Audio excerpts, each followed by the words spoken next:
Hey everyone, this is DPK here with your MMA quick hit for the day. I'm going to talk quick about TUF India. UFC came out today, confirmed they got the TV deal, and that TUF India will happen here in 2013, coming up next year. The, a lot of going to join TUF Brazil and the Smashes, the British versus Australian international version of TUF. Um, this is a great deal, I think, for UFC in the international expansion of not just MMA, but the UFC brand. It's kind of a brilliant move right now. You got to kind of look at India for what it is. It's 1.3 roughly billion people right now. Um, going to pass China in the next handful of years to become the most populated country in the world.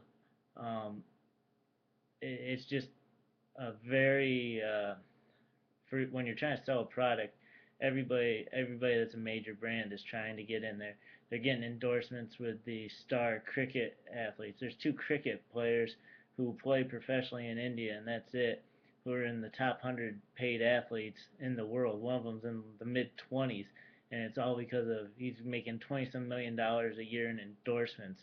There's big money to be had in India, and MMA as a sport needs to develop there. They got super fight leagues there, doing kind of their thing, helping to push it, and there's some other regional. But the general consensus around MMA is that as of right now, the fighters are a little behind. They're not going to be up to UFC standards, but there's also some other things that they have. They are tied into British society as much as they might not like it. The British were there for hundreds of years, essentially controlling the kingdom, late 40s and stuff. The Indians got their independence, but I've been to this country. There's still a lot of British influence. They watch a lot of British and American TV there.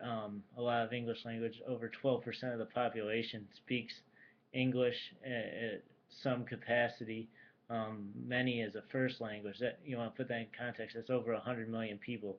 It's over a third of the population of the United States. So undoubtedly there'll be some fighters that come in and that get developed that they can instantly connect with the lucrative markets of the U.S., Canada, and Britain. They aren't going to need translators. I think that's what hurts some of the Brazilian fighters. That's what hurts some of these guys is they can't connect to um, to the very most lucrative markets. Now the challenges are going to be big. There's the lack of the training facilities. Right now, it just doesn't appear that there's no Team Jackson. There's no American top team, American Kickboxing Academy that's going to produce elite fighters. But that's another reason UFC is genius to get in there now. Is once these guys get onto UFC cards or get exposed to the UFC culture, someone like Greg Jackson be like, hey, come out to Albuquerque and train. Randy Couture be like, hey, you're in Vegas, come on over to Extreme Couture. These guys will start getting exposed to the best training in the world. They'll develop a little bit by a little bit, and they take that back to India and the next generation. This, tough India 2013 is not going to produce GSP.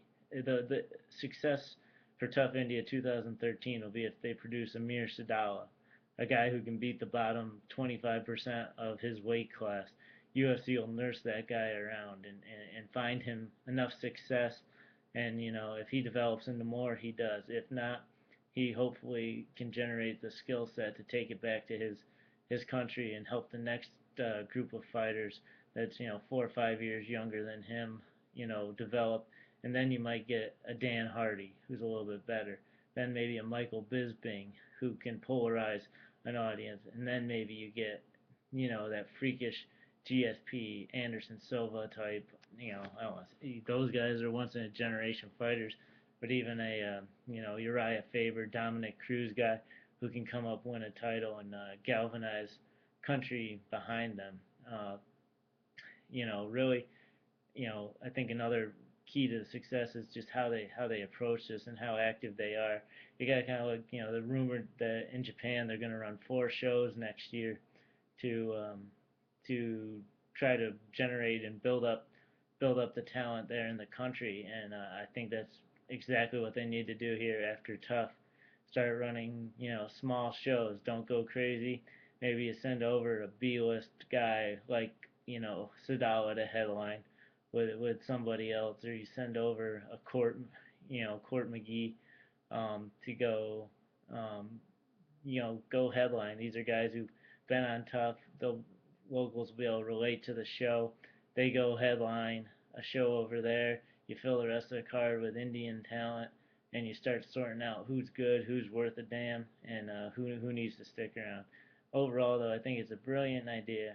Not without some risks to UFC, and it's probably going to take some time. Some of these guys are going to get labeled as garbage right out the bat, but the skills will come, I think, and I think this will be beneficial in the long run. I definitely think 5 to 10 years you're gonna see a lot of talent start to come out of there. Just be a great thing for UFC. That's all I got for today. DPK. Guys, have a good night.